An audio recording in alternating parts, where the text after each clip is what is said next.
Director Miller, can you hear me?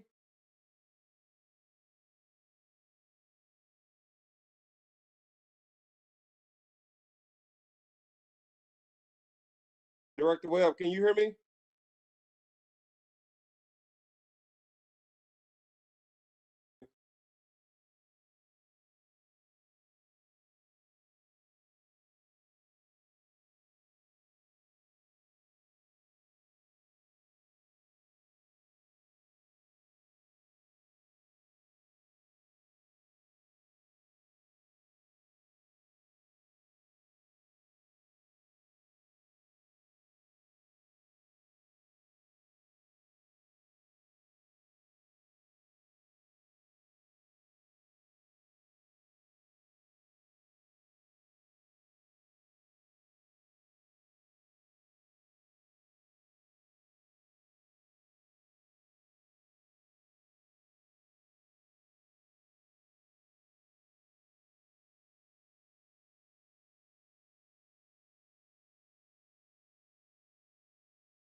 All right then. I've got some.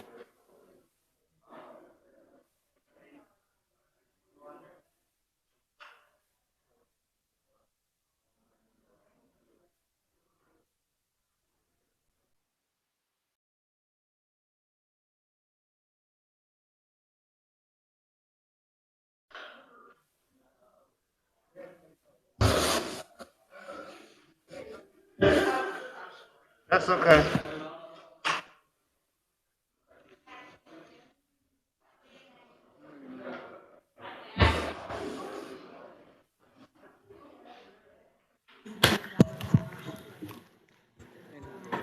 Hey, Joe, we ready? Okay. Joe. Be all right. I don't know. Lieutenant. Yeah, from Kelly. Yeah.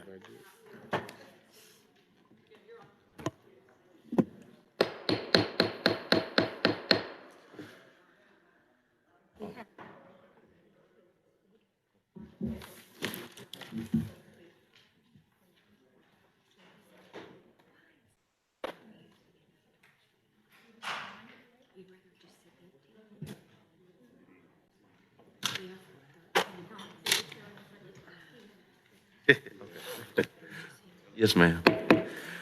Good evening. I would like to call to order today's December 21st, 2021 Little Rock City Board of Directors meeting. We would like to welcome those that are in attendance as well as those watching at home and streaming online.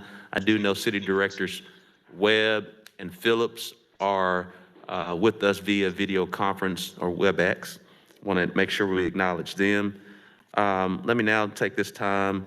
Madam Clerk, please call the roll. Director Miller, Here. Director Richardson, Here.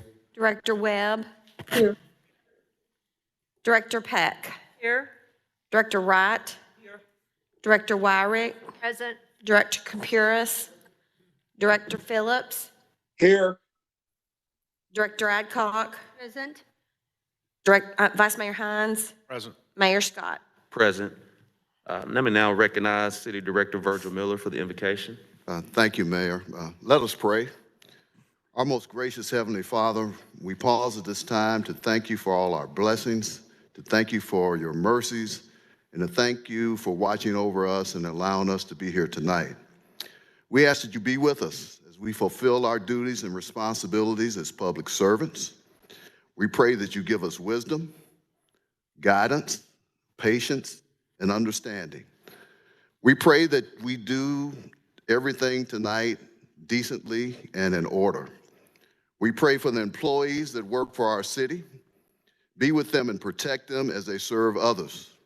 And finally, we pray peace for our city, especially during this holiday season. Protect each and every resident. Let them experience joy and peace and not sadness and tragedy.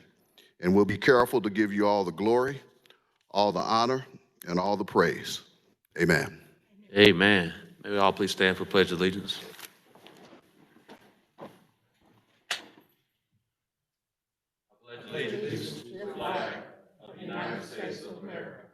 and to the republic for which it stands, one nation, under God, indivisible, with liberty and justice for all.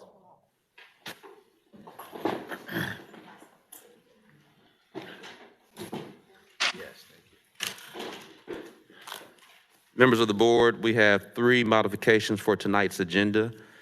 Item M1, which extends the state declaration of a local disaster emergency. Item 2 is for the settlement of federal litigation, and item 3 is an amendment to the current architectural services contract for the build-out of the 12th Street Station.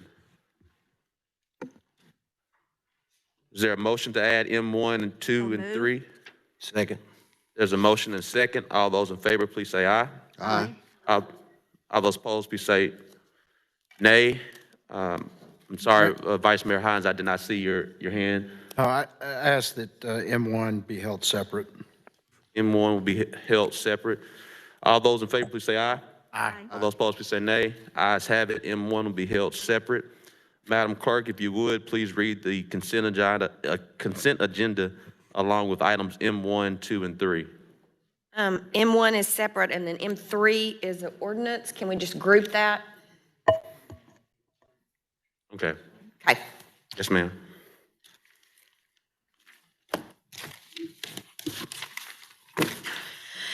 A resolution to set January 18th, 2022 as the date of public hearing on the appeal of the Planning Commission's denial of a requested waiver of the Master Street Plan construction requirement for approximately 307 linear feet of Canis Road associated with the West Canis Storage PDC located at 17302 Little Canis Road, Little Rock, Arkansas, and for the purposes, a resolution to change the name of South Pine Street between Plateau Street and Interstate 630 to UAMS Boulevard, and for the purposes, a resolution to approve 1 operator permit and 40 taxi cab permits for Greater Little Rock Transportation LLC for the period of January 1st, 2021 to December 31st.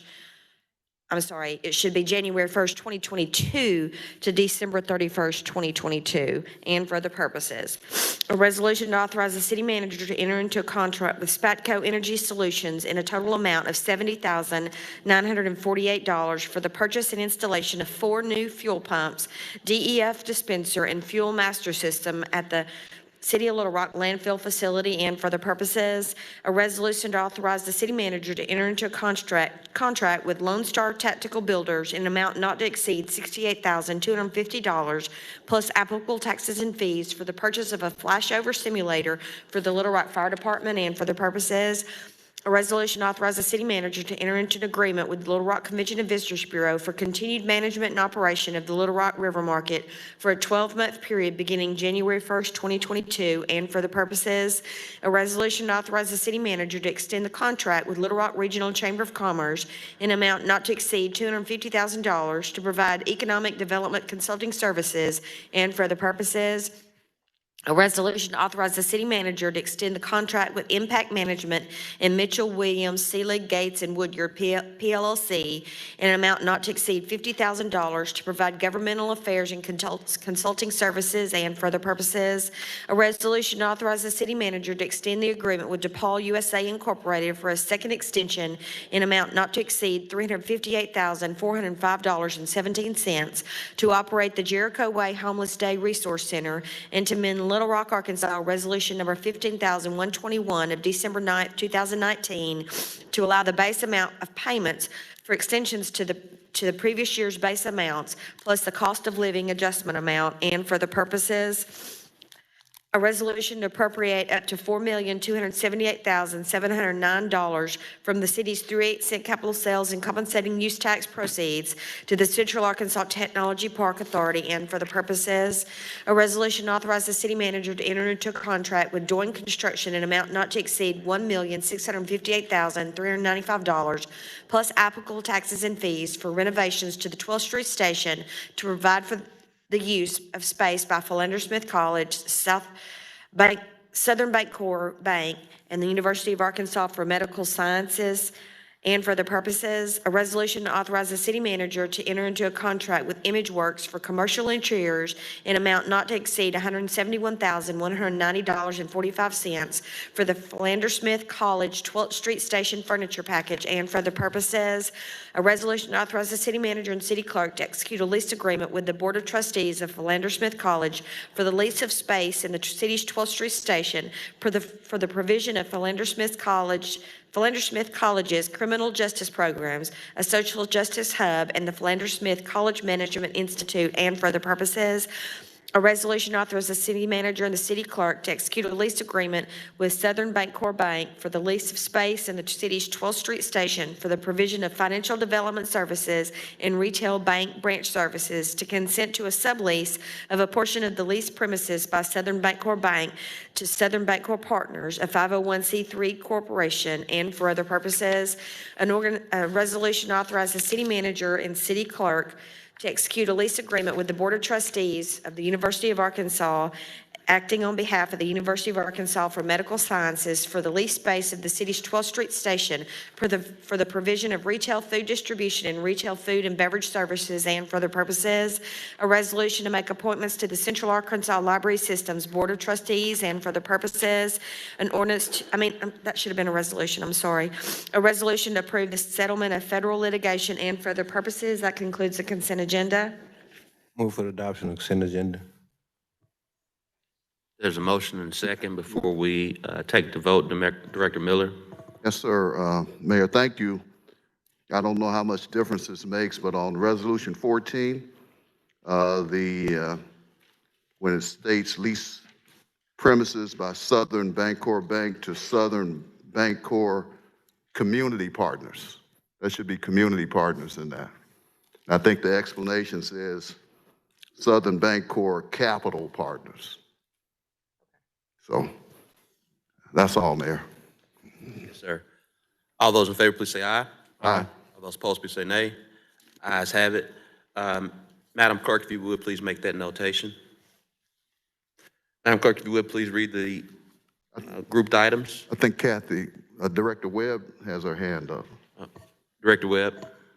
Thank you, Mr. Mayor, and I would just like it noted that I needed to recuse myself from item number 9 and vote present on that item because I'm on the board of directors of DePaul USA. Yes, ma'am. And also, Director Warwick, not Director Warwick, I apologize, Director Warwick. Director Adcock, no, on the agenda items, we have one of the neighborhood members that are here to speak.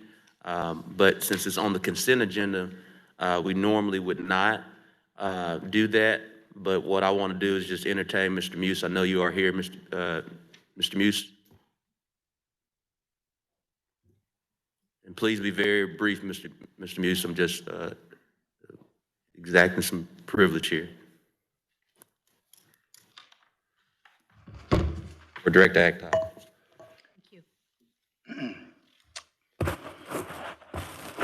Well, the use of this space was not what the consensus of the community was.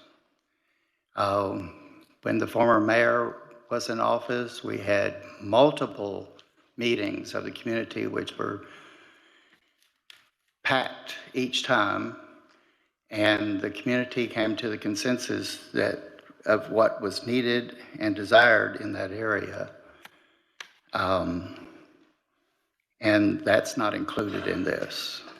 So we tried to get Director Richardson to carry it for us, but he just completely ignored the needs and the desires of the community and wanted to push his own agendas.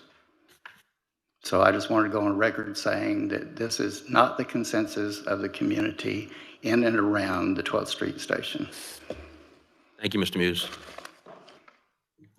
I want to take this time. Mayor, Director Wright. I don't recall hearing a second. Maybe somebody did, but I don't recall hearing. Yes, ma'am, we did have a motion in a second. Madam Clerk, you want to share the second? I didn't hear it. That's what I had asked City Manager. I heard Director Richardson make the motion. I didn't have a second. There's a motion from Director Richardson. Is there a second? And what's the motion again? The For consent the agenda? consent agenda. I'd second that. There's a second from Director Miller. All those in favor, please say aye.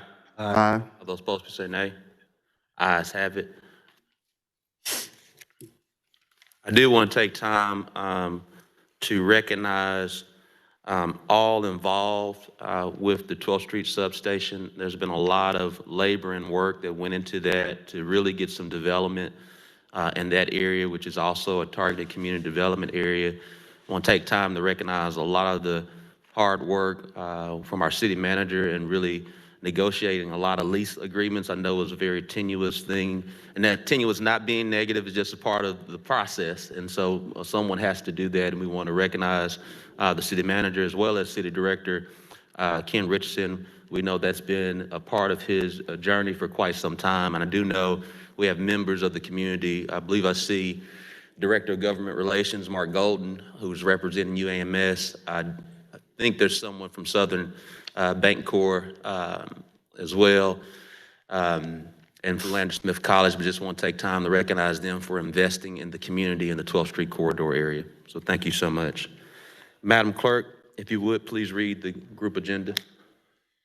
An ordinance to approve a plan and zoning development, establish a plan office district titled Avalon Enterprises POD located at 17,500 Canis Road, Little Rock, Arkansas, amending the official zoning map of the city of Little Rock, Arkansas, and for the purposes an ordinance to declare it impractical and unfeasible to bid, to authorize the city manager to issue a sole source purchase order to River City Hydraulics in amount not to exceed an annual budget of $325,000 for an annual contract for Hale Parts and Services for the Fleet Services Department, and for the purposes an ordinance to condemn the certain structures in the city of Little Rock, Arkansas as structural fire and health hazards, to provide for summary abatement procedures, to direct city staff to take such action as is necessary to raise and remove said structures, to declare an emergency, and for other purposes. An ordinance to amend Little Rock, Arkansas ordinance number 21,941 of December the 15th, 2020, to authorize the city manager to execute an amendment to the current contract with Roark, Perkins, Perry, and Yelvington for architectural services as to the 12th Street renovation project to reflect the new construction cost of $1,550,000, which will increase the payments to the architect in amount not to exceed $130,000, to declare an emergency, and for the purposes first reading. Move to suspend the rule, place on second reading. Second. There's a motion and a second. All those in favor, please say aye. Aye. Those opposed, please say nay. Ayes have it, second reading. We may see the pictures on item 19, please. Yes, ma'am. If our tech team could show the pictures of item 19, Madam Clerk, if you'll do the second reading. An ordinance to approve a plan zoning development, establish a plan office district titled Avalon Enterprises POD located at 17,500 Canis Road. An ordinance to declare it impractical and unfeasible to bid, to authorize the city manager to issue a sole source purchase order to River City Hydraulics in amount not to exceed an annual budget of $325,000 for an annual contract for the Hale Parts and Services for the Fleet Services Department.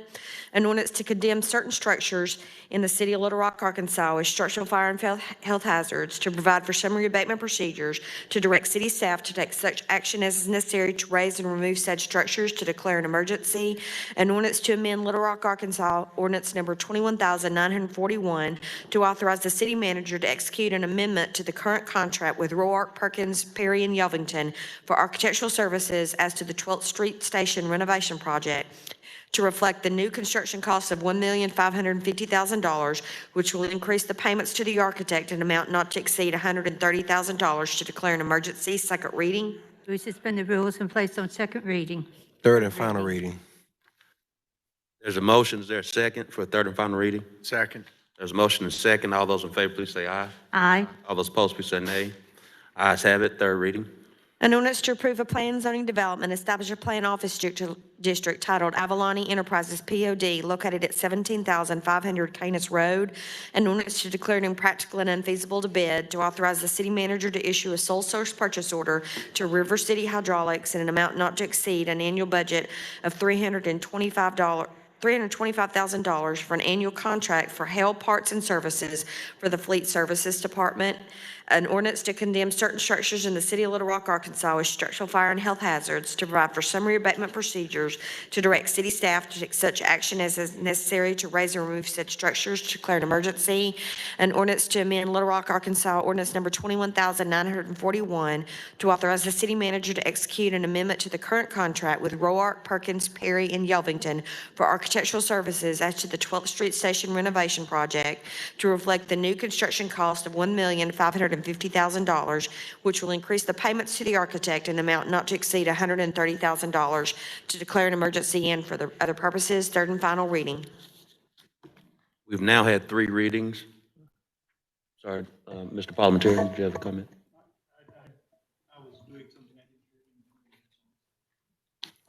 We've now had 3 readings. All those in favor, please say aye. Aye. All those opposed, please say nay. Ayes have it.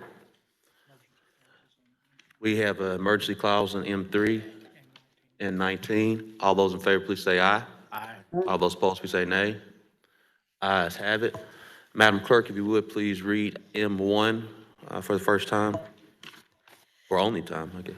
Resolution to amend Little Rock, Arkansas, Resolution number 15,445 of April 20th, 2021, to extend the state of declaration of a local disaster emergency for 120 days to and including April 26th, 2021, Vice Mayor Hines.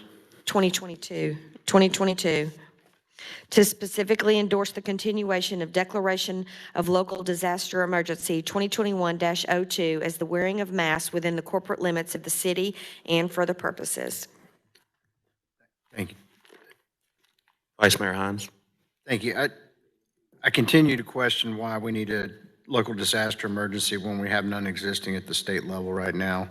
And it's my understanding, Tom, that it is within the city's rights to institute mask wearing in public facilities based on the suspension or the stay of the state statute. So I don't understand how the two are intertwined if we can separate them.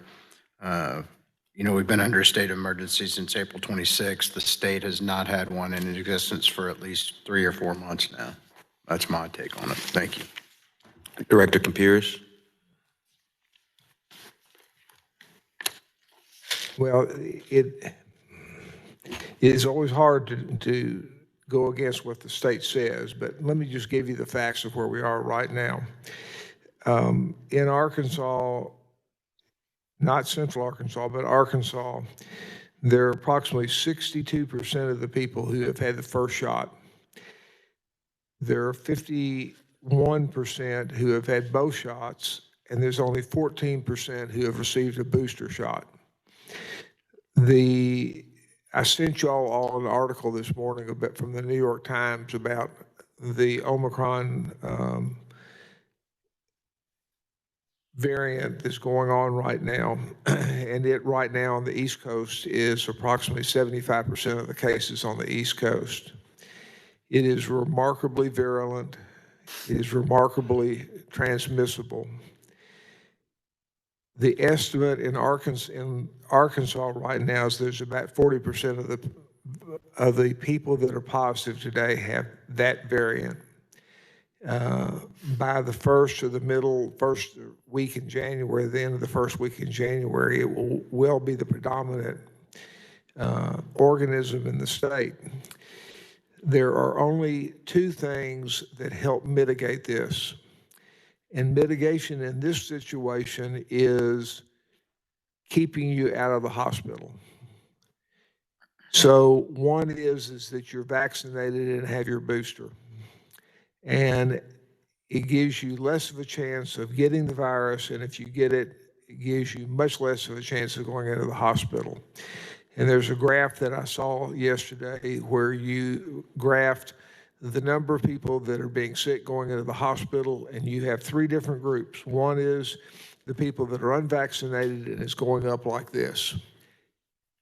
You have the second group that are vaccinated but hadn't had a booster, and it's going up much slower, and you have what I hope is everybody in this group is having vaccinated and boosted, and it's going up very slightly. The risk to our community is this. If you have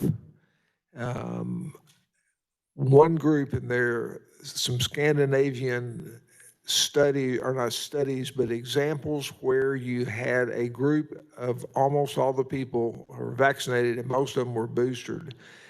And of a group of 100 people, 67 people out of that group in a party came away with the Omicron virus.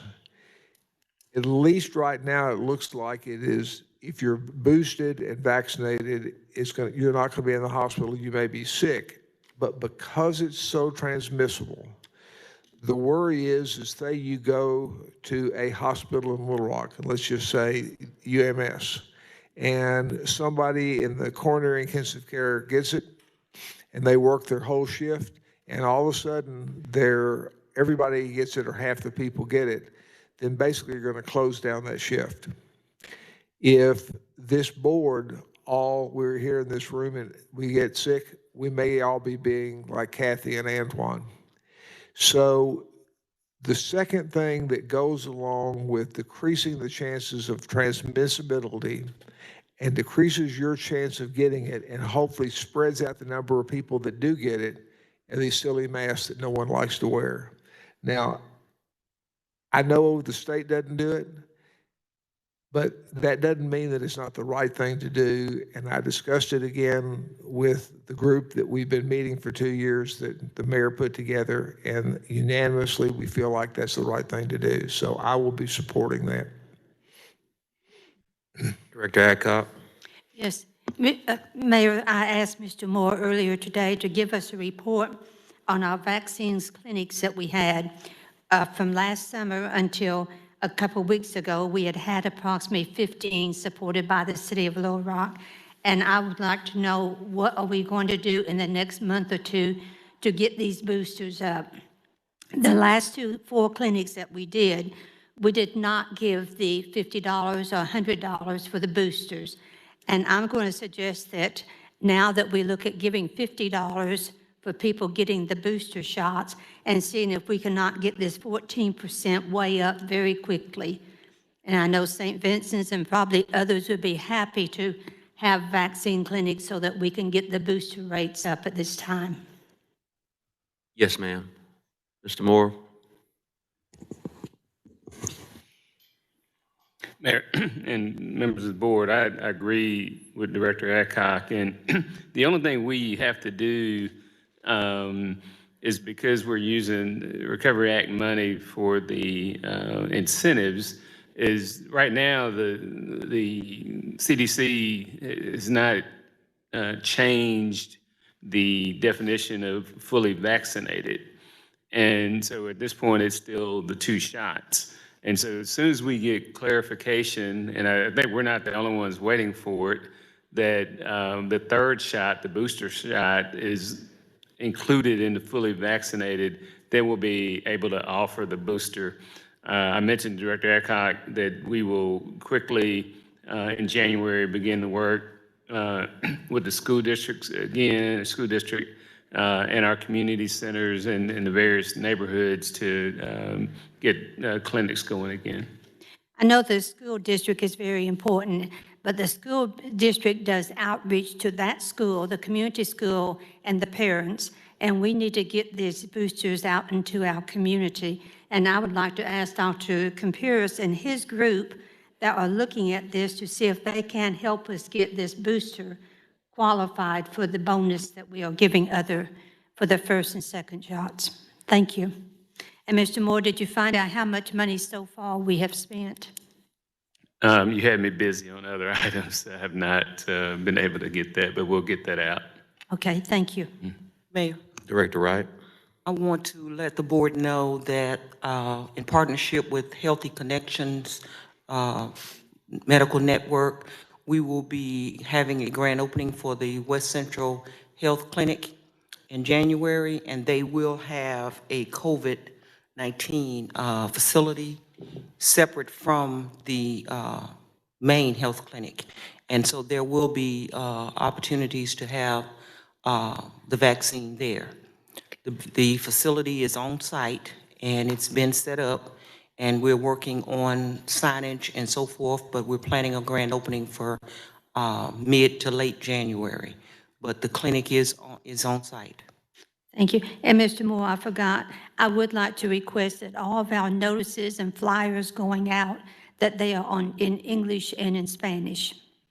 Thank you. Thank you, Mayor. Thank you, Director Adcock. Thank you, Director Wright. Thank you. All those in favor, please say aye. Aye. All those opposed, please say nay. Nay. Ayes have it. Madam Clerk, if you would, please read item 20, 21. 21, Oh, wait, 20. 20. 20. Jeez. That'd be- A resolution to approve the settlement of state litigation and for the purposes. Move for the adoption of the resolution. There's a motion and a second. Seeing no questions, all those in favor, please say aye. Aye. All those opposed, please say nay. Present. Ayes have it. Madam Clerk, if you would, please read item number 21 for the first time. Mayor, can I ask on M2? I know that Vice Mayor Hines asked a question. Did we have a motion and a second to approve it? We did. I don't recall who now, but we did. We'd have to go back to the tape to figure it out. I move to approve. I did. Okay, Director Computers okay. seconded. Director Richardson moved.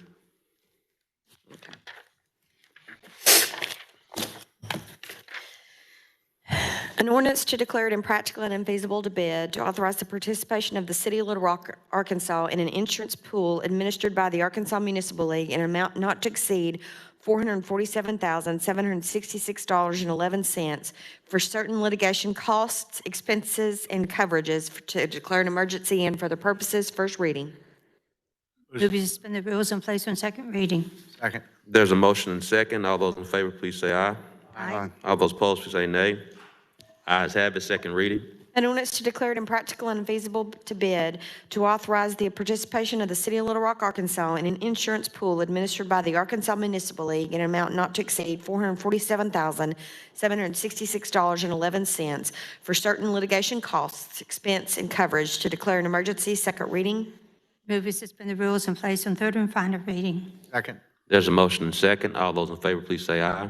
Aye. All those opposed, please say nay. Ayes have it. Third reading. An ordinance to declare it impractical and unfeasible to bid, to authorize the participation of the City of Little Rock, Arkansas in an insurance pool administered by the Arkansas Municipal League in an amount not to exceed $447,766.11 for certain litigation costs, expense, and coverage to declare an emergency. Third and final reading. We've now had 3 readings. Director Computers. Tom, two things. There's a part of this that I want to put in that talks about that we will pass this, but if we come and want to look at a different route for insuring us, could you talk about that for us? There is a section that was added that says just that we're going to enter into this contract with the league. If during 2022, we go through a process and find that there is a better route for the city to take, we may do so without penalty. And I don't have my most recent copy in my packet, so I'm looking at the city clerk. She could tell you exactly which paragraph that is. Well, I'm pleased on the settlement we just did. The municipal league helped with that, but I think that it is something we need to look into. I got, as y'all know, I'm not on social media, but there was a part of something on social media someone sent me about the amount of money that we've paid in and the amount of claims that the municipal league has paid out. Tom, could you talk about that? There was a document that was indicated that over the years 2016 to 2021, I don't have the exact numbers in front of you, but something like 2.2 million was paid in premiums and 2.4 million was paid out. $900,000 of that was the settlement of the Ellison case. So in terms of since that case to this date, if you take that out, then we've paid substantially more in premiums than has been paid out. Thank you. Director Phillips. Thank you, Mayor. Three questions about that. One, Tom, do we know, I didn't see that Facebook post or whatever social media channel was on. Do we know if those numbers were accurate? I mean, we just quote numbers. I don't want us to throw out numbers. We don't know if those are actually the right numbers. Do we know that? The numbers came from the league. I've never known them to cook the books. Well, I didn't know who it came from. That wasn't stated earlier. It was just said it was on social media. So that was a post from the municipal league? Yes. Okay, understood. Secondly, I want to be clear for my sake and for the sake of the viewing public. And this is a question for the city attorney. And we talked about this earlier, Mr. Carpenter, but I just want to make sure everyone's clear. As it relates to settlements, will all settlements come before the board now? Can you make sure that the public is aware of what will and will not come before the board? Director Phillips, you passed an ordinance that, among other things, codified what had been done on settlements. And what had been done is there would be a decision made to settle. The board would be informed. If there was any objection, then it would come to a public meeting. Okay, I just want that to be clear, and I want to state for the record that I would like all settlements to come before the board. So you have my continuing objection to use my legal language. Then third, as it relates to this insurance deal that Director Compuris mentioned, I get that we can put in our ordinance that if we want to look for a better option or a different option, we are allowed to do that. But does the insurance agreement allows us to do that? I know sometimes those agreements have language in there about, well, you can't get out, or if you get out, there's some type of penalty. So have we looked into that, and what does it say? Part of the reason, one thing the city would be looking at is that there really is no agreement with the league. They put forth a series of guidelines as to how they're going to cover or not cover cases, but that changes. It changed in terms of the amount that was being paid in, I think, even in the Starks case. So it seems to me if they cash the check, they've accepted the terms. Okay, that's news to me. So we don't have any type of contractual agreement with the municipal league? No, it's an insurance pool and not insurance. It doesn't have a contract that we can clearly sue on, so we would have to go through practices. Yeah, I wasn't trying to sue. I just wanted to make sure we weren't running afoul of some agreement if we decide to switch in the middle of the year. But if there's no agreement, then that makes sense. That's all I have, Mayor. Director Miller. Yes, thank you, Mayor. This agreement or this language where we can opt out of this insurance pool, does it give them the right to give us a notice that they're going to drop us? Is there language in that? Does it go both ways, or am I looking at this wrong? I don't know that, but I do. City Attorney. They already have that right. We had a case, the one I mentioned a moment, the Ellison case. We worked through a settlement, and they knew what it was. They denied us payment 3 times. It took a 4th appeal before the league decided to pay. Okay, thank you. Mayor, I have one other thing I forgot to ask. I'm sorry. Yes, sir. And this goes back to the city attorney. I know he mentioned that we're not sure which paragraph that was added into this resolution. I hadn't been able to locate it. So can someone tell me whether this is an amendment to what was already on the agenda? the version that was already on the agenda? It's linked online right now. It's listed online according to the city clerk. We can either pull it up or I can read it. I mean, however you want.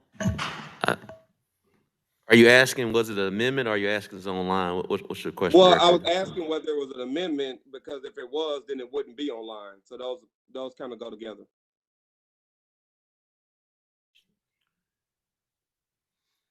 It's not an amendment to what was read. What was read contains the clause. Mayor, Director Richardson. Tom, you and Bruce, you guys have been here almost as long as Joan and Dean. Have we done this any other way? Well, You've been a city attorney, what, 20 years now? 30. 30 years? 30 years. I don't think the league coverage was in existence when I first came to the city, which was 38 years ago. I think it was in existence, though, when I became city attorney, and had been in existence for 2 or 3 years before that. Well, to your knowledge, and Bruce, yours as well, have we done it any other way? And our current arrangement agreement, has it not been beneficial to us or been effective for us and to us? Have we had any problems with it from your standpoint, your level of expertise? So I guess there's kind of two questions. One, have we done any other way? And secondly, based on your provision and experience in doing this, is this the best route for us to go? I believe it is. And this isn't the first time we've talked about maybe going out to bid for our legal defense.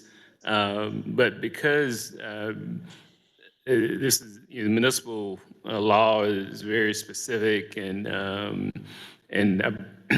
they are the experts in so many different ways, and so they've been very beneficial to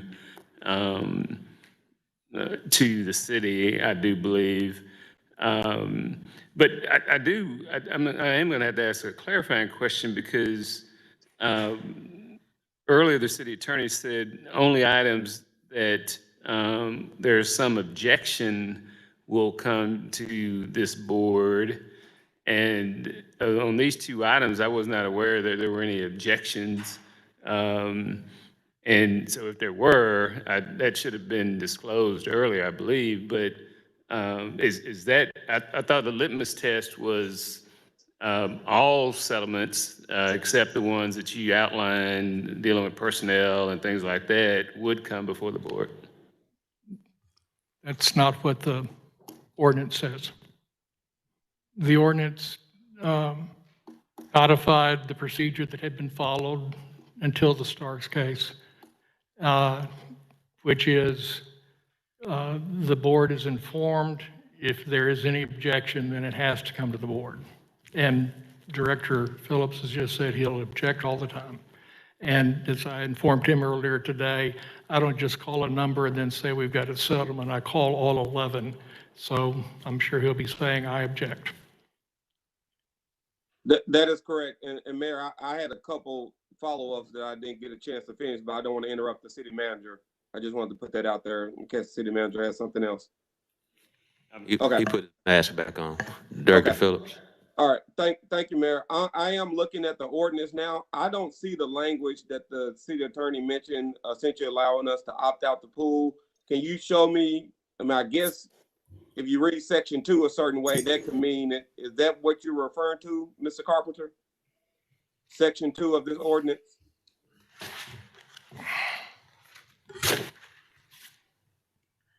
It's section Mayor, 3. If there's somewhere, obviously I'm not in the room, but if there's someone there from the.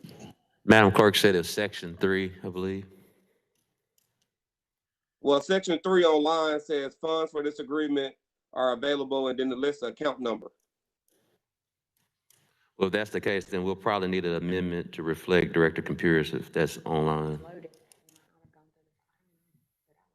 Director Computers, will you make a motion for amendment to reflect what you just shared? Yes, please. I make that motion. Second. There's a second from Director Peck. For those in the audience, Second. Director Wright.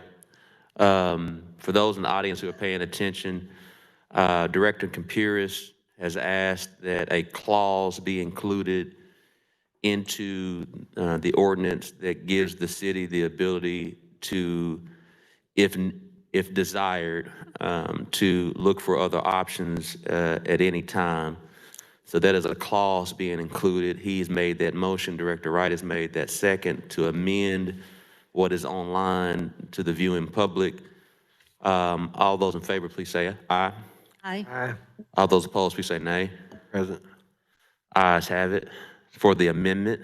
So now we've had 3 readings to now include the amendment from Director Campuris. Director Phillips, before I take the vote, is that your hand still up? Yeah, and I was a no to the amendment for the record, but I'll take my hand down. Sorry, Mayor. All right. Director Phillips was a no to the amendment. Director Richardson was a present. We've now have now had 3 readings along with the amendment. All those in favor, please say aye. Aye. All those opposed, please say nay. Present. Ayes have it. Madam Clerk, if you would, please read. Mayor, you have an emergency clause. There's also an emergency clause. All those in favor, please say aye. Aye. All those opposed, please say nay. Ayes have it. Madam Clerk, if you would, please read item number 22 for the first time. An ordinance to amend Little Rock, Arkansas ordinance number 21,946 of December 29th, 2020, to adjust the fiscal year 2021 budget ordinance to reflect revenue and expenditure adjustments to the general fund, street fund, fleet fund, and waste disposal fund to declare an emergency and for the purposes. First reading. We suspend the rules and place on second reading. There's a motion and second. All those in favor, please say aye. Aye. All those opposed, please say nay. Ayes have it. Second reading. An ordinance to amend Little Rock, Arkansas ordinance number 21,946 to adjust the fiscal year 2021 budget ordinance to reflect revenue and expenditure adjustments for the general fund, street fund, fleet fund, and waste disposal fund to declare an emergency. Second reading. We suspend the rules and place on third and final reading. Second. There's a motion and second. All those in favor, please say aye. Aye. All those opposed, please say nay. Ayes have it. Madam Clerk, if you read item number 23. We've got to do third reading. Third reading. An ordinance to amend Little Rock, Arkansas ordinance number 21,946 to adjust the fiscal year 2021 budget ordinance to reflect revenue and expenditure adjustments for the general fund, street fund, fleet fund, and waste disposal fund to declare an emergency. Third and final reading. We've now had 3 readings. Seeing no questions from members of the board. All those in favor, please say aye. Aye. All those opposed, please say nay. Ayes have it. Madam Clerk, if you would, please read item 23 for the second time. Mayor, you got an emergency clause on 22. Emergency. There's an emergency clause on 22. All those in favor, please say aye. Aye. All those opposed, please say nay. Ayes have it. Madam Clerk, if you would, please read item number 23 for the second time. An ordinance to provide for and to adopt the 2022 budget for the city of Little Rock, Arkansas for the period beginning January 1st, 2022 and ending on December 31st, 2022 to appropriate resources and uses for every expenditure item and fund to declare an emergency. Second reading. Move to suspend the rule and place on third and final reading. There's a motion. There's a second. All those in favor, please say aye. Nay. Aye. All those opposed, please say nay. Nay. Ayes have it. Roll call, Mayor. Roll call.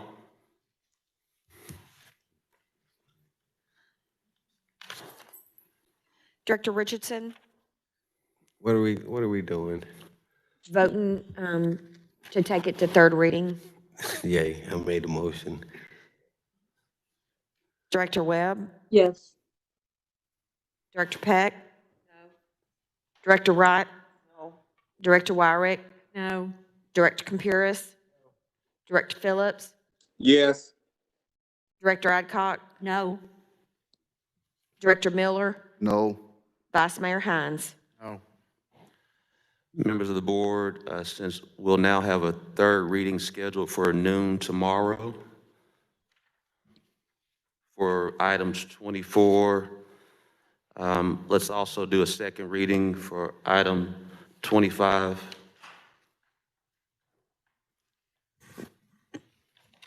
We're doing second readings on 24, 25, and 26. Yes, ma'am. And 27. An ordinance to fix and impose the aggregate amount of fees and charges to be paid to the City of Little Rock, Arkansas by Energy Corporation and the method of payment thereof, to amend Section 9 of Little Rock, Arkansas Ordinance Number 11,683, and for other purposes, second reading. You'll do a second reading for item number 27. 25, I'm sorry.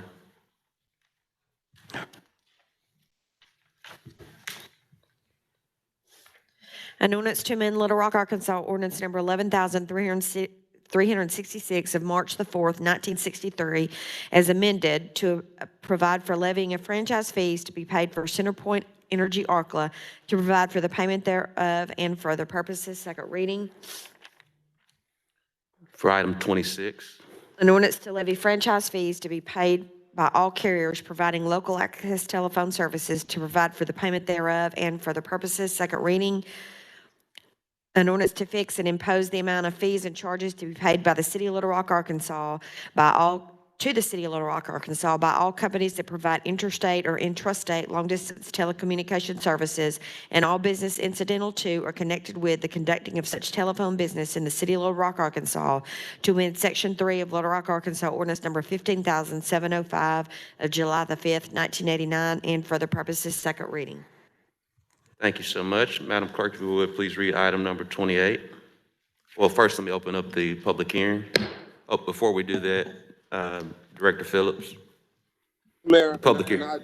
I usually would do this if I was there and I didn't get a chance to do it, but on the budget, I know it failed, but I didn't hear from the clerk what the vote count was. So could she state that for me? 3 ayes, 7 nays. And for Okay. clarification, Director Phillips, the budget did not fail. It failed to get the appropriate votes for a third reading.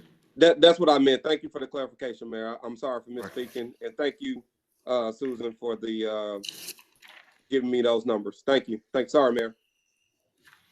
All right. Madam, we now have the public hearing for item number 28. Madam Clerk, if you would, please read item number 28. To approve the inclusions of the CDBG home and HOPWA sources and uses in the 2022 funds from the United States government in the city's annual plan and for other purposes. Move it for the adoption of the Well, resolution. before we do that, the hearing is closed. All those in favor, please say aye. Aye. All those opposed, please say nay. We need a second to Director Adcock's motion. There's a second. All those opposed, please say nay. Ayes have it. We'll now open up another public hearing for item number 29. Madam Clerk, if you would, please read the item. A resolution to approve the inclusions of the proposed uses of the Home ARP Arkansas Rescue Plan Act of 2021 funding and the amended sources and uses of funds provided in the 2021 to 2025 consolidated plan and the 2021 CDBG Home and HOPWA funds from the United States government and for the purposes. Move for the adoption of the resolution. There's a motion and second. This hearing is, all those in favor, please say aye. Aye. All those opposed, please say nay. Ayes have it. This hearing is closed. We'll now go to citizens' communication. We do not have any items for citizens' communication. Director Miller. Yes, thank you, Mayor. This could probably be answered pretty quickly. I'm curious if all of the city's 3/8 cents sales tax has been appropriated. And I know we voted on something for an appropriation with Resolution 10, so it sort of leads me to the question, has all of those funds from the 3/8 sales tax been appropriated? And if not, how much? Director Linehan, if you could come and address that question.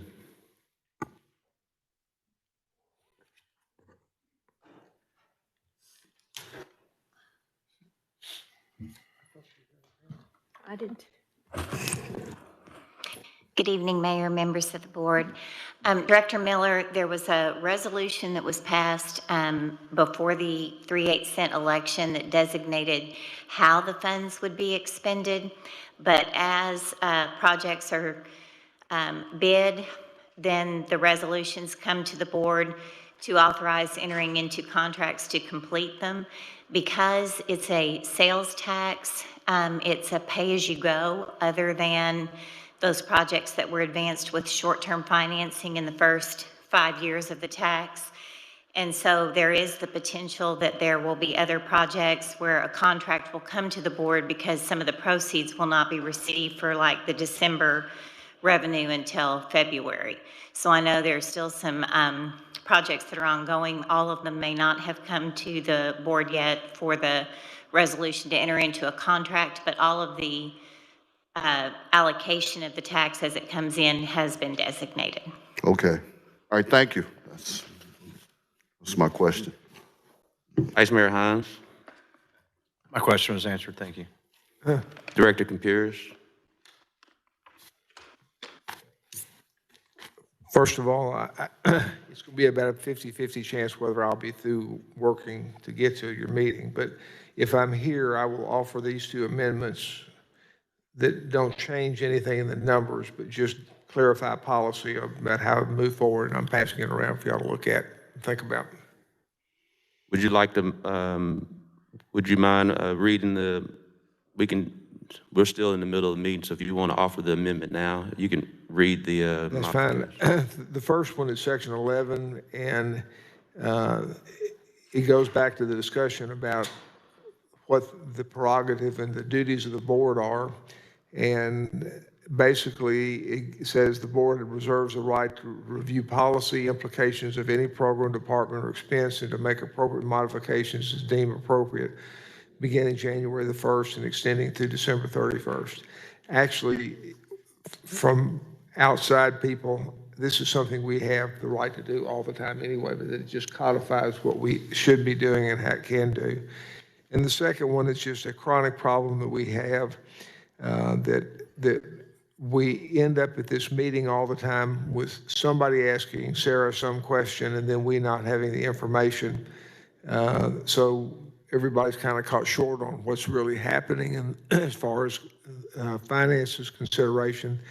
And basically this says that if say BJ asked for something from the Department of Finance, it needs to be to her in 7 days, and it's furnished to all the other people on the board. So we all were on the same place when BJ asked her penetrating and pertinent questions about what's going on. So those are the two things. Director Phillips.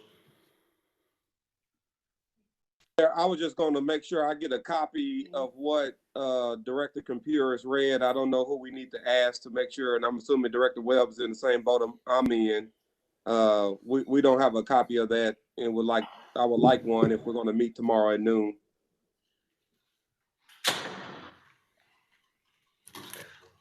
We can wait to, with that being said, I don't think we can get it email because it's handed out and copy to you. We can wait on the amendment till tomorrow at noon. But essentially, Section 11 puts in writing what the board already has a prerogative to do. And then it also puts a 7-day calendar deadline for the Department of Finance to provide documentation.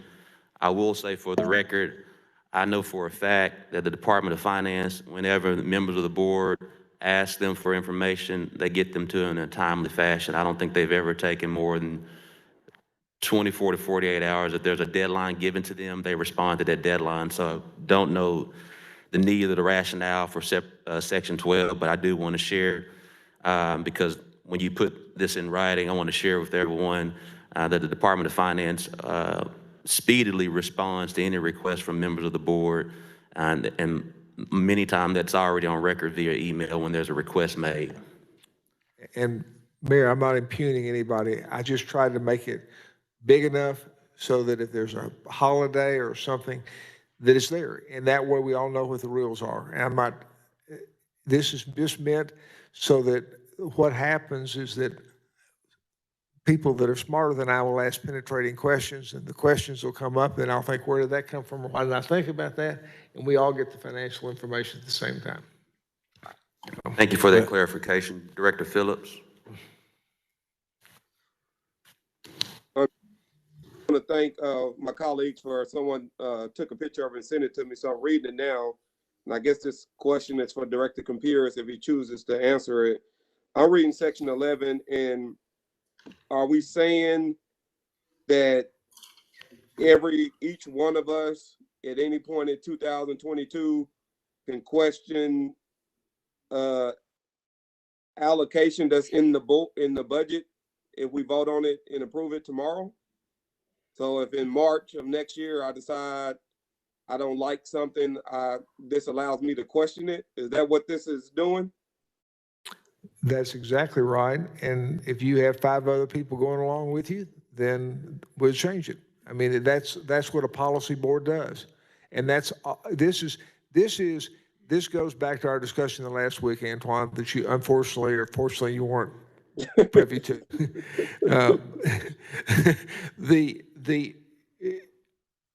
I'm just trying to say this is what our job is. And if you say what your job is, then we know what we're doing. And, you know, we all think of things during the middle of the year we want to change. And if you want to change something, this just says that's our responsibility. And if 5 other people go along with you, that's what we do. That's democracy. And so that's the way it is. And this is not meant to do anything with this budget. It's just meant to say 10 of us need to wake up and do our job. I'm one of those 10 that should have wakened a long time ago. So I'm not pointing a finger at anybody. I would say I've been lax on this too, and I just went back and looked up and got some other people to look up, and this is just what we're supposed to be doing. So that's what I did. No, I don't disagree with that, Director Pierce. I just wanted to make sure I understood what was being added here, and I appreciate you answering my question and explaining it. I think that is our responsibility, and we have the authority to do that. I don't know if this necessarily relates to the budget per se. I don't know if it has to be in the budget ordinance, because it's just a statement of what our duties are and what our abilities are as elected officials. But I understand it, and I appreciate you indulging my question. With that being said, I don't know if you saw my hand up. Director Richardson. I think that and I'm gonna look at this and digest this, Dean. I think that what bothers me and troubles me is. Go ahead. Joan is talking to you while I was trying to talk. I'm listening to you. Okay, well, what troubles me is the why now. Why now? And I remember when I referenced the fact that we changed since your election, Mayor, how we deal with public policy. We've added that as an agenda item, after the agenda item. Why now? And I think, in quote, Dean, you said you were never too old. You told yourself you're never too old to have an epiphany. And I just think, Mayor, to me, it seems like a lot of your governing and even your election itself is really having some unintended changes, I think, in terms of how we govern up here. We do public policy differently. We've done this since Cy Carney was the city attorney, and some of you guys were on board when Cy Carney was city attorney. My question would be, why now? I hadn't looked at it, and I'm pretty sure, Dean, you always come up with fascinating stuff and very sagacious. I'm pretty sure it's right on point, and it's right, and you're hitting the points that need to be hit, but why now? Well, that's a good question, and I'm not sure why now, other than the fact that I just woke up one day and realized it. And in all honesty, Antoine has really made me start thinking about it, because he questioned our policy on insurance. And basically, it's, you know, we need to be questioning what we're doing all the time. And I think it makes us a stronger board. And if this is something we have the right to do, had the right to do all along. And all I'm saying is that I'm just saying Dean Compuris needs to be looking at everything critically and how we do things. And I'm going to be doing that from now on, and I can just say I've been lax in doing it. So if you look at it any way, Ken, it's me saying I've messed up and I'm not doing the right thing, or I haven't been as dutiful as I should be at looking at what we're doing. And I will be doing that going forward. And I wanted it out here so we all say that we all understand what we're supposed to be doing and our rights and obligations. And that's all I'm doing. But you answered my question. I mean, that's the point is why now? And some of it seems to be coincidental, incidental, but you guys have been on this board. Two of you guys have been on this board when I think Cy Carney was the city manager, and a lot of stuff that we're changing now, you guys been doing it since then. In Stoller's first term, we didn't talk about it, didn't bring it up. Stoller's second term, we didn't do it. His third term, we didn't do it. But now, during Mayor Scott's time, we're in his first term, we're majestically coming up with issues that we want to add or change, and it's just somewhat confusing to me. I don't think you have any nefarious intentions, Dane. I'm just saying it feels uncomfortable to me. And Lance, I am flummoxed on this one. Director Webb, then Director Adcock, then Director Webb, then Director Phillips. If Director Campiris is not going to be here tomorrow and he'd like to make a motion to this effect tonight, I'll be happy to second it. I'd make a motion, we add those two to the budget. Second. There's a motion and a second. Before we take the second, Director Webb, and then Director Phillips for discussion. Thank you, Mr. Mayor. I was going to move to adjourn, but I think that's probably not timely right now. That's second. Director Phillips. Just for the record, Director Webb, I would second your motion. But I guess I got a question for my colleagues as we get ready to consider the amendment of this motion. If this is what it's going to take to get us to the third reading and get the budget passed, then why don't, and I guess maybe a question for my colleagues and the city attorney, what's stopping us from just doing it tonight? I mean, if Director Campiris, as he mentioned, how democracy works, if he has the 5 votes to get this amended, and is that what it takes to get the budget passed, then maybe we don't need a meeting tomorrow at noon. So that question's for anyone. I'm with you, because I'm not going to be able to make a noon meeting tomorrow. If this is the only thing that we need to consider that will push this budget over to get it approved, then I'm with you. Let's first take the vote on the amendment, then we'll. Point of order, Mayor. What's the point? Need to ask the parliamentarian, since we have already had second reading, the failure to suspend the rules, this is not an open item for discussion or amendments under tonight's meeting. You're not supposed to vote again on a matter after you have failed to go to a third reading, which is what you just said. In addition, you've got 2 directors who do not have this language. One who expressly asked for it. The directors do have the language now. Director Webb and Director Phillips? Yeah, they received it via online. Oh, okay, good. Then. So we can go forward? Not tonight. Okay. That being stated. One other question, Mayor. I guess technically, I mean, this is a parliamentary question, so I guess a point of order. I'm trying to avoid a noon meeting tomorrow if this is the only thing that's holding us up. So could we adjourn and have a meeting right after this meeting? Is that possible? Parliamentary? No, it would take 2 hours notice to the. We would have to come back, and I'm fine with it. We can come back at 9 o'clock, and the only people who have to come back is me and the clerk. Everyone else could come online. There you go. So I'm perfectly fine with coming back here at 9 o'clock. And I'm pretty sure the department directors and staff would rather try to get this all done tonight if possible. And members of the board can just come online. But let's first take care of the amendment. There's a motion and a second. Well, I guess there's a motion. I guess we can't do the amendment from the second reading, correct, Mr. Parliamentarian? No, you can make. Do the amendment. All right. Motion second. We can't amend that. You can't do that. Yeah, this item's. I'm just following you, Mr. Parliamentarian.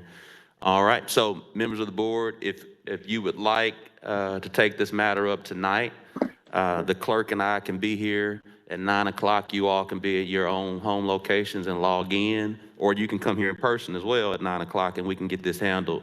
Otherwise, it'll be noon tomorrow.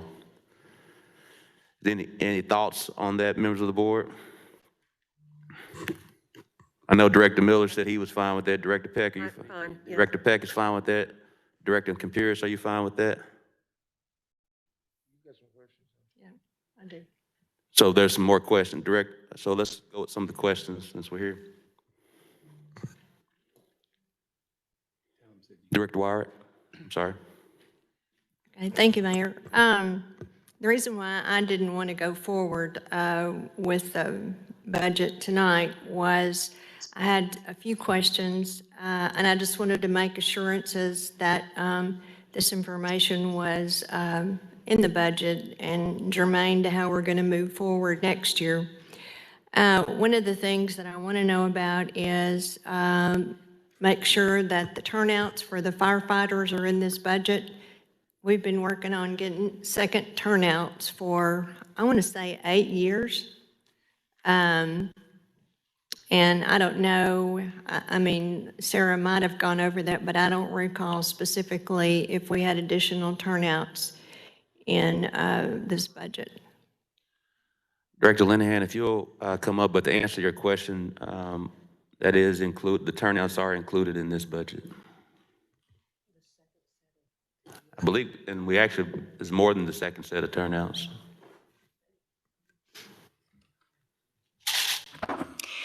We did complete the original second set of turnouts that were requested when we did the 3-year plan, but during the budget meetings with the fire department, and I think it was due to more retirements than they had anticipated or something, they asked for 55 additional sets at $2,100 each. And it was on page 4 of the November 9th presentation. But what we said was that the recommendation would be to include that in the second tranche of American Rescue Plan funding. It's not in the operating budget. Okay. Well, I just, what is that? The budget. I have it here. I have my own budget here. Okay. I just wanted to make sure that we didn't miss that, because when I talked to them, they continued to say that they didn't get their second turnout. So I just want to make sure that's in there. What are our plans in this budget for additional fire trucks, if any?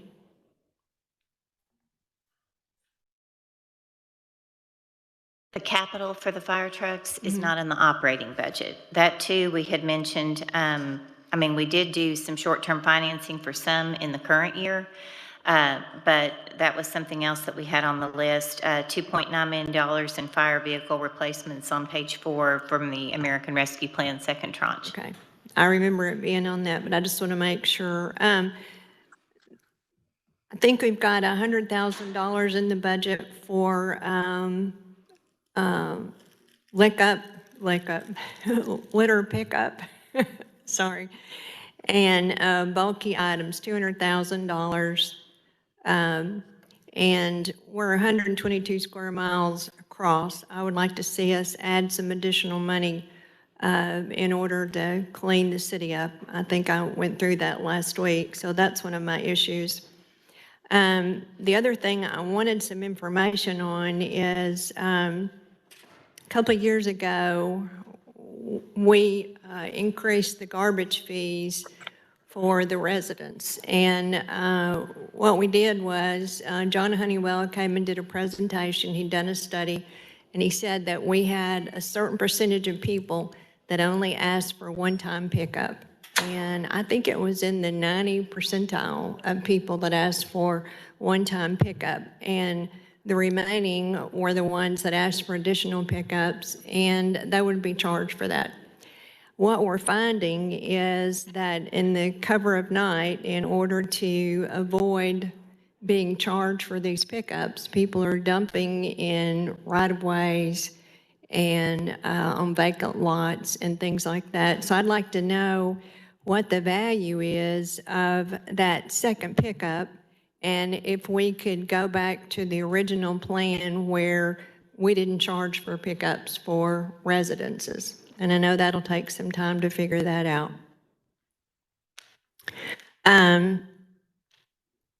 When we did that,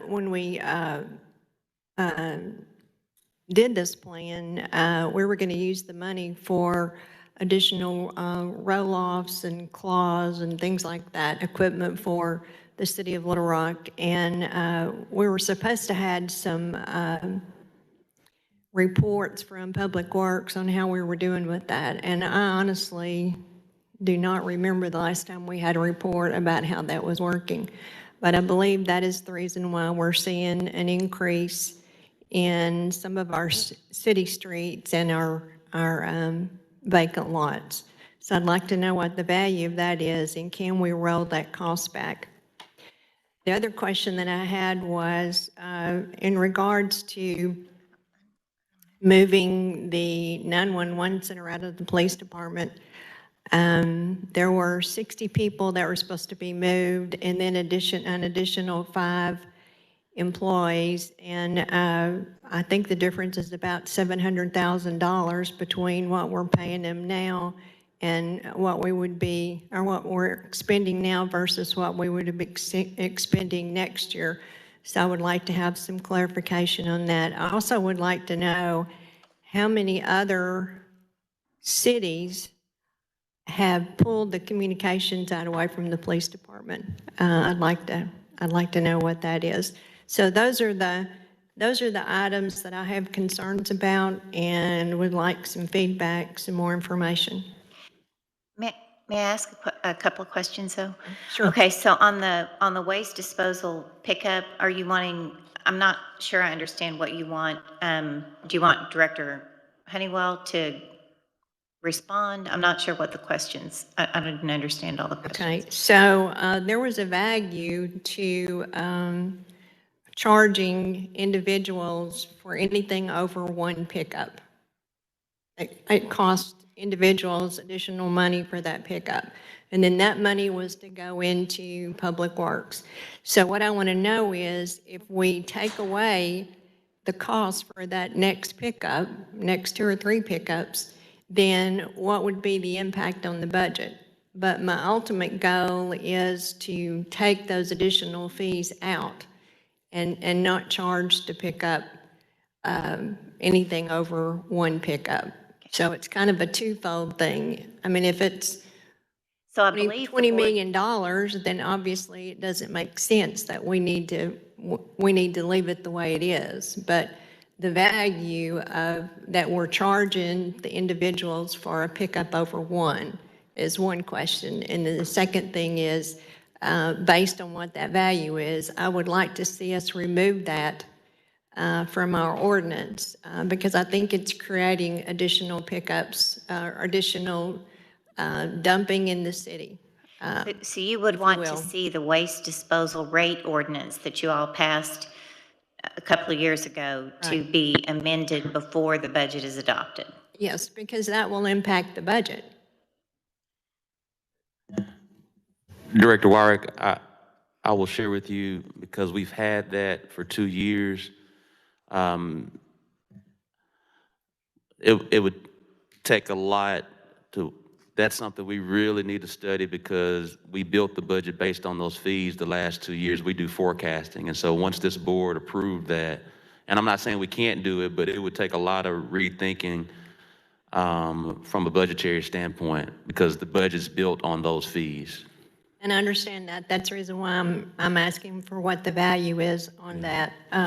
What are we recouping from charging people for additional fees? And I believe that's the reason why we're seeing a lot more things in our right-of-way and on vacant lots, is because people are trying to get around paying that. And a lot of the residents, when we passed it, said that's exactly what's going to happen, and it has happened. And if we'd had our little meetings with all the departments and found out what their needs were, and they found out what it was that we were interested in, maybe we could have fixed this a long time ago. But we didn't have them. We've got this budget, and so we're looking into it and trying to understand if it's what we want to approve or not. Sure. And Director Wyrick, I just want to address from members of the board, we followed your instructions. This board said that they did not want those department meetings like that, but we will do that going forward. But you all shared that y'all did not want those meetings. No, I don't know that anybody asked me. I got a lot of value out of them. I really did. I thought it was a good way for the board to interact with the departments and, have some insight and some information about what they needed. Sure. Now, I know We'll have them next year. for more things than what we could possibly provide, but turnbacks was one of those things that came from those meetings. So Yeah. We'll make sure we do that next year. I just wanted to make sure it was clear that in 2019, the board shared that they did not want to have those department meetings. And so that's how we've moved forward, but we will bring those back next year. Well, those are things that bother me about this budget, so I just wanted to share them while we're talking about having another meeting. Thank you. On the 911, do you mind sharing the information you had with me? Because we didn't add any additional employees to 911. We did just take it. So if you'll just send me the information that you have, because it's the same number of employees that we pulled from the 911 division that were already there. Okay. I'll send that to you. Okay. I thought you were on vacation. I'm supposed to be. Yeah. I'm just here at the meeting. Well, I got an email that said you were on vacation, so I didn't send you any more questions. Thank you. All right, Vice Mayor Hines. Sarah, one quick question. So on the transfer out of the 911 folks to the new 911 Emergency Communications Division, on page 12 of 13, it says that the 3.821 million decrease is the transfer, but then when I look down at the budget for that department, the personnel cost is not 3.8, but it's 4.5. So where did that 685,000? I'm sorry, which one, the November 16th? I guess I don't see page 12 as revenues on the November 9th, so That's the same question that I had that he's asking. It's the spreadsheets. There's only 13 pages to it. It's all spreadsheets. So this is the general administration separate handout? Yes. The general government. Okay, so which page, 9? So, no, page 12. 12. It shows $3.821,950 decrease as transfer of those employees from police to the new department. But when you go down on page 13, the new department shows a personnel budget of $4.507 million. So it's a $685,000. So you're looking at the total decrease in personnel on line 1? Yes. And okay, well, there were other offsetting besides that. There was in the description part of it, in the description, you see the transfer to emergency 911 communications decreased at 4.5 million in the description. Right. Okay. But there are other increases. They have salary increases, they have step and grade increases. Okay, so They I'm have sorry. bonuses, so it's a net number. Okay, and But the 911 division is exactly, it's 4.5 million. I got thrown off by the 3.8 million decrease. That explains it. I kept looking at that going, do you see that, Director? no, I've got it. I've got it now. I just want to make sure I've answered her. I don't know how, I was reading it, I read over it twice today and I kept going, where did that 4.5 million come from? So, no, that's fine. So that was the original cost. I understand we added some folks. So I was trying to figure out that difference. So that's the only question I have. Thanks. Trying to find where it talks about the change in employees. The head count changes? Yeah, the head count changes. And it's on page 34 of one of these monsters. November 9th. Yes, Yeah. ma'am.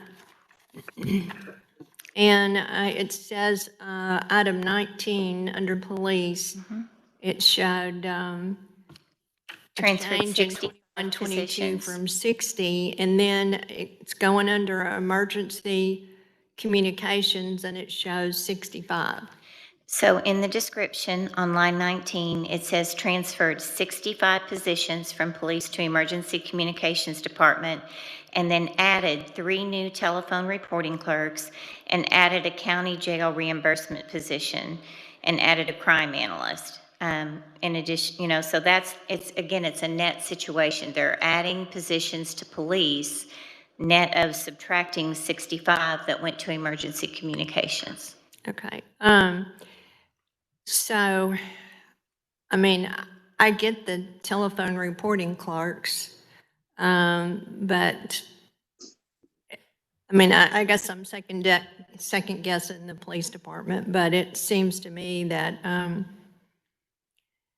the crime analyst position is going to go under emergency communications? No, it was an addition to police. There was a net reduction of Oh, I 60 get it. positions. I get it. See, Okay. those are additions to the police department. Okay, I get it. I get it. So we're good with emergency Wipe communications. that one off your list. Okay. Thank you. Mayor Scott's not here, but I'm sorry, I didn't see him. can I go, Lance, Vice Mayor? That's Director Wright. Well, Mr. Moore, I had asked for a I line didn't know item. whose hand was up first. Director Adcock, I don't know. Okay. Mayor, do you know, you left the room, I was looking at something when I don't know who was up, Director Adcock or Director Wright. Go ahead, Joyce. I had asked for a line item for West Central to implement a project that I have been trying to get done. And I found out yesterday that we'll be doing NUSA next year here. And Mr. Moore, this has been on the table now for, I know, 4 or 5 years. That's the Outdoor Learning Center, which is also a part of the West Central initiative that I had asked for a line item for, in which you told me that it had to be approved by the CYF Commission, which I disagreed with. As an elected member of this board who has to approve the budget, I feel like I should be able to request a line item in that budget for this project. And since that was not included and no attempt to address that, I will be voting no on this budget, so I don't know if it'll matter if I attend the meeting or not tomorrow at noon, because I will be traveling, and I don't relish pulling over to the side of the road to try to get on, log on to a meeting that I'm going to vote against anyway. So I just wanted to share that with the board, but that will be why. Sarah, on mine, I know that we have lots of vacancies right now in the police department. Is this budget approving the funds to hire those police officers? Do we have the money in this budget to pay them when we hire them back? Yes, ma'am. They're budgeted at 100%. 100%? Yes. Okay, and that is... We have a vacancy factor in the budget overall, but as we've explained in the discussions, normal turnover, you would estimate that it would be around 5%, which would be over $8.7 million in vacancy savings in the budget. We've only got $7 million in vacancy savings in the budget. Some of that is due to the normal timeframe it takes for recruit classes and things like that, to qualify to have a new recruit class. But all positions are budgeted at 100%. And that's police. Now, how about the budgets of the other departments? Yes, ma'am. Because I know other departments have lots of vacancies right now. They do. So And all it the- anticipates filling vacant positions and recognizing the fact that there is normal turnover with retirings and rehiring that utilizes it's about 3%, I guess, is what we have in here. And so that money just stays in the bank until those people are hired? Or we keep taking that money in and setting it aside until those people are hired? It's not setting it aside. It's a net. If we budgeted at 100% and didn't recognize that there's turnover, then we would have to cut the budget by the amount of vacancy savings, because we know that no organization is going to have 100% of their employees filled at every moment this size of an organization. You might have a 2 or 3 people business that would. That is what lots of the residents are afraid of, is that we will not have the money when we get ready to hire all these new employees. Hiring, that is not, I mean, I'll let the mayor and city manager speak to that, but that's a priority, is to fill those vacant positions, particularly in public safety. Okay, thank you. Yes, Director Adcock, that utmost priority. I understand, Director Wire, you're, I know I stepped out, but I think you're okay now with the 911 information? Yes, yes. But you want us to have an amended waste disposal rate ordinance by noon tomorrow? And let me just speak to that. Members of the board, I mean, We're working on a budget, and so, you know, it's our pathway for 2022. So if we know what the numbers are, then we can build the budget based on that.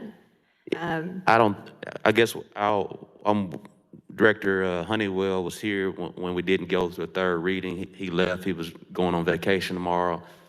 Members of the board, we've been going over this budget since November 9th. And I know this takes a long time to present this budget.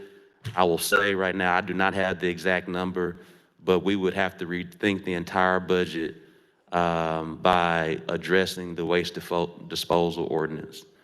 And I don't think that's something that this board wants to do because we would have to restart all these conversations.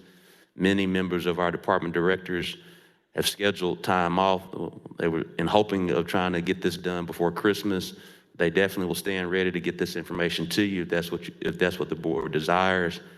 But when you're talking about the waste disposal fund, which represents close to 16 to 20%, well, impacts the public works budget, impacts about 20% of the budget, and the waste disposal fund funds majority of that, along with the sales tax dollars, or gas tax dollars rather.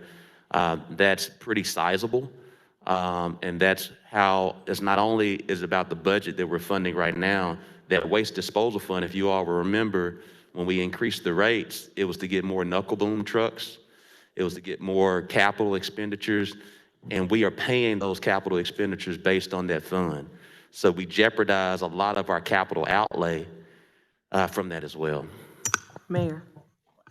But I think I'm gonna come to you, Director Wright, but Director Wire was still speaking. So I remember that the rate increase was not just about the citizens paying for additional pickups. There were other factors that were in there. But I'm after trying to do it for 2 years, I think it's wrong. I think people are trying to go around the process and the policy, and that's the reason why I'm bringing it up today. Yes, ma'am. Would you be amenable, Director Wyrick, if in January we had Director Honeywell do a presentation and then we have opportunity then to kind of rethink it or look at all the considerations? Would that be amenable to you? Only if we do it at noon on January 1st. I'm kidding. Okay, so what we'll do, everyone, at Director Wyrick's request, we'll look at the waste disposal ordinance. That'll give time for Director Honeywell to have all the information available in January. And so a part of the, we'll add that to the January policy discussion as waste disposal ordinance. There's some other things that we're going to add to that. I think, Madam Clerk, if you add that to the first January agenda meeting policy discussion, I know we have some other items that we're going to discuss in January, so we'll add that as well. Are we going to be able to add additional money for the litter and bulky items pickup? May I ask a question? I mean, you know, we passed our second budget amendment. Last year we had 3 budget amendments. We can do budget amendments during the year too, and they don't have to be at the end of the year or the middle of the year. They can be early in the year. I mean, it is getting late. If the proper thing to do at this point, if you want to add something, would be to make an amendment reduction with the amount, or the suggestion with the amount you want to add and what you would reduce within that fund, because that is waste disposal, it's a separate fund. What you would recommend to do in order to make that amendment and vote on it, just like we did with Director Phillips' suggestion about health insurance or some of the others. But it could be part of a larger budget amendment too, early in the year, if that's something that you wanted to do. I just want to make you aware we can amend the budget. So Director Warwick, so if we are very similar to what happened this year, we're putting $1 million. We just passed a budget amendment to put $1 million in targeted community development. We did that because of excess surplus this year. Let's say in January, we have an excess surplus of X $100,000. We can commit to whatever that surplus is. We'll work with you to try to get some additional monies added to the litter. Would that be amenable to you? Well, Mr. Honeywell's the expert in this. I'm not the expert. You know, I just see it as a need, and I think we need to visit how we're keeping our streets and that. So his input, I think, would be important. But it sounded like that you all had a hard time negotiating a contract for someone to do additional pickups. And so if that's the case, then we probably ought to start socializing with the vendors so we can have additional contracts, possibilities out there. And I think that's a larger discussion for Director Honeywell when we do the January. What I would say is what I hear you, I know there's one section is the litter, and the next section is the bulky items. Those are two separate items within the budget that are funded in this current budget. Right. And so I think what we'll do is have Director Honeywell here in the first January meeting, and we can discuss all of that then, if that's amenable to you. Okay. So it sounds like Director Linehan, I think we've answered all of Director Warwick's questions, and the additional questions will be answered. We'll have a presentation from Mr. Honeywell in January at the agenda meeting, because we've addressed the 911, we've addressed litter and bulky items, and we'll do a waste disposal ordinance discussion in our policy meeting in January. Thank you. Director Phillips. I just wanted to say two things for clarification. One, and I just want to state this for the record, but usually when we talk about something after it's already been voted on, I usually get reprimanded by the city attorney about having that conversation. We just had about a 45-minute conversation about the budget. I'm cool with it, but just setting precedent going forward, I don't think anyone should be reprimanded by having a discussion like we had tonight, because I believe it was fruitful. Secondly, I just want to make sure I'm clear about what's about to happen next, Mayor. Are we meeting tonight or are we meeting tomorrow? What did we decide on that? It's 7:35. If we called a meeting tonight, it would be at 9:35 to comply with FOIA. That's if the board wants to do that. I'm getting a thumbs up from Director Compuris, a thumbs up from Director Peck, I'm getting a head nod from Director Miller. Am I getting a head nod from Director Warwick? No head nod. Director Adcock? All right. So I think if we want to have one, we can have one tonight and make the vote tonight. Mayor, why not on the 28th? Well, Why can't we have a call meeting on the 28th? because many members of our department directors would like to have a vacation that they've taken off, but they will be back if need be. But many men would like to do that. And secondly, because we are, yes, ma'am. They're not here now. We have, reason why they're not here now is because we didn't go to the third reading. They were here, and we have a few that are still here. Many left once they didn't go to the third reading. But also the other reason is because we are giving our employees a 2% raise, assuming members of the board, 6 members of the board vote for this, they'll be supporting a 2% raise for city employees, and it takes our finance team quite some time to include that to make sure that it starts on January 1. I think we need to make sure that we are considering our employees and the timing. And our finance team, it puts a lot of pressure on them to make that January 1 deadline. We want to start 2022 with our employees getting a 2% raise. And so that's the reason why we're trying to do it as quickly as possible, so we give finance the time to include that in payroll and HR. I understand that, but that raise can be retroactive whenever it goes into effect. So members of the board, I will call the meeting at 9:35 p.m. Mayor, just logistically, and I did see a few thumbs up and head nods, but also didn't see, I mean, just from a staffing standpoint, one, I don't think we've notified the press yet. Is that fair, Spencer? We can, I mean, I know we didn't notify, it doesn't take but 2 minutes to send the email. Are we gonna have 6? I guess that's the question. I mean, it's no reason to keep everybody on notice. I don't see why we wouldn't have 6 at 9:35 and not have 6 at noon. Can we ask? Do we have 6? Sounds like we have 6. Where? Yeah, we have 6. I think We have 6. We do have 6? Yes. Okay, I was gonna say, we can just poll everybody and make this very clear on what we're gonna do, just for efficiency's sake. Director Webb, are you going to vote yes? Am I gonna vote yes on the budget, or am I gonna vote yes to be here? Both. I mean, Antoine's talking about polling. I mean, I'll be here. I'm on vacation. I will be here tonight. I will be here tomorrow. I will change my plans to be here. All right. And that's what I was referring to, Mayor. I was just trying to make sure we knew who was gonna be here for the meeting. That's what I was referring to. You'll be here for the meeting, Director Phillips? Can't hear you.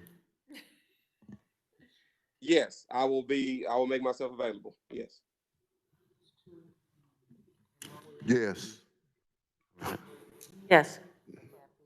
I'll be here you got a better chance tonight of getting me than, because I'm not going to skip. So we got 6 votes for tonight.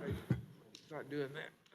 All right, so Spencer, if you'll send an email out for 7:45, and we'll be back at 9:45. We can do it from home. You guys can do it from home, and we will be here. Same link still work that they sent out? Yes. IT. We'll leave this meeting up so the same link will be up. Mayor, I have my hand. Director Adcock. Yes, we have been very kind tonight to answer Director Wyrick's questions and everything, but Director Wright asked a question and no one jumped to her to answer her question. And I would like to know what we would need to do to answer Director Wright's question.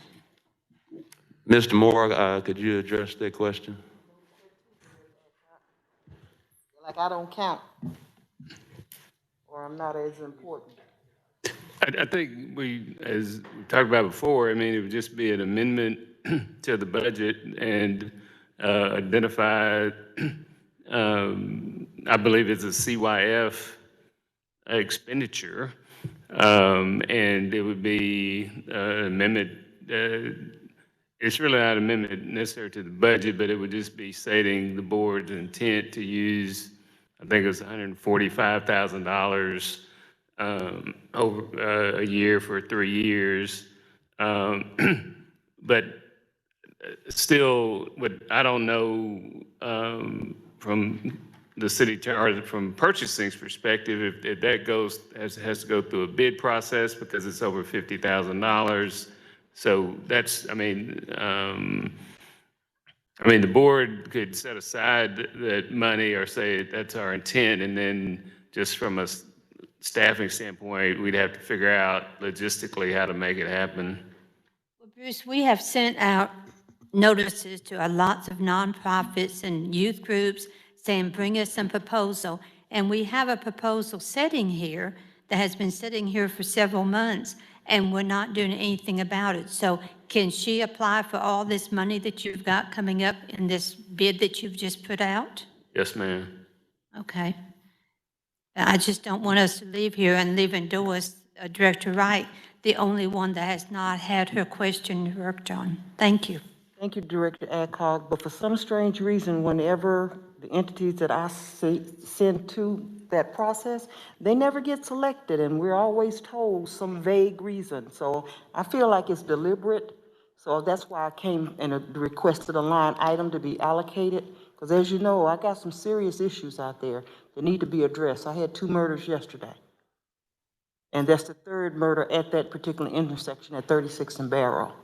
And so we've got to do something. So I've got some people working on some of those proposals to meet that, but this is for programming at the community center to address a lot of the programs that will keep these kids engaged after school and into the evening. So these are separate things. This is not about the violence, but their process, you can easily be eliminated. And I think that we have been deliberately eliminated, because some things, if you eliminate the obvious, no matter what remains, I don't care how improbable it seems, it must be the truth. And I believe that we're being targeted for elimination whenever these funds are divvied out. So that's why I came the route to request a line item in the budget. I think your fellow directors are here to help you, Doris. I appreciate that, but you all need to know that that process that they utilize can easily be manipulated, because I've seen it manipulated. And you cannot tell me, I was a grant writer, I was program manager. I managed a $50 million contract for the state of Arkansas with over 15 employees. And I don't believe that they got anybody down there that's any smarter than me or some of the people that I work with. And we have deliberately not been able to get any of those funds. So I came the route as an elected official to request a line item in the budget. And I know that can be done. And that's why I came that route. But as you can see, I was ignored, and now we're down to the wire, and we're trying to get this budget passed. So if there was any serious attempt to address my concerns, someone would have spoken to me before tonight. So I appreciate you for bringing it up. So what we're doing is bringing it to the light that there is some issues here. And nobody is talking about the issues that I'm trying to address out there. And a lot of it deals with prevention. And you can go get these groups, and I hope we are successful in getting all of it funded. But we have a multi-million-dollar building sitting over there, and there's a lot that can be done there. It's understaffed. There's not the staff that doesn't have any money for program activities, and there's nobody there in a leadership role that can get anything done. So when I bring forward, like the 21st Century Program, well, that's a certain group of kids. Well, what about the kids that come in at 6? Well, what about the Outdoor Learning Center? Well, what about the baseball summer programs and things like that? What about STEM initiatives, bringing parents out for family engagement activities? That's what some of these funds will be used for. So. And let's not forget the new health clinic that you've been instrumental in getting. Yes. We were blessed that we were considered in 2020 for that. And I was approached again this year, and the clinic is now on site, and we're looking forward to that, because what that will do is give us an opportunity to let people have access right there in their community without them having to go to Baptist Health or up to St. Vincent, which is very intimidating. A lot of people don't go for preventative care. Well, this will be primary care 5 days a week, 8 to 5. Right there at the community center where a lot of residents go. And what is the cost to the city for all that? Nothing. Thank you. Not one dime. And if I feel like if I go out there and make these kind of connections and partnerships, when I ask for some money to be put into the budget for a line item for West Central, then that ought to be given some consideration. At least respect me enough to consider the hard work that I have put in trying to bring all of these amenities to people. Thank you.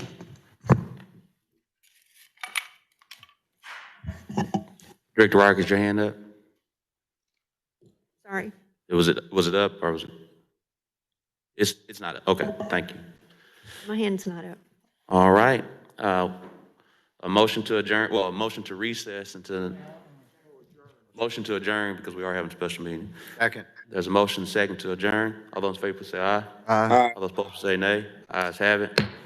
I'll see everyone via online at 9:45. 9:47.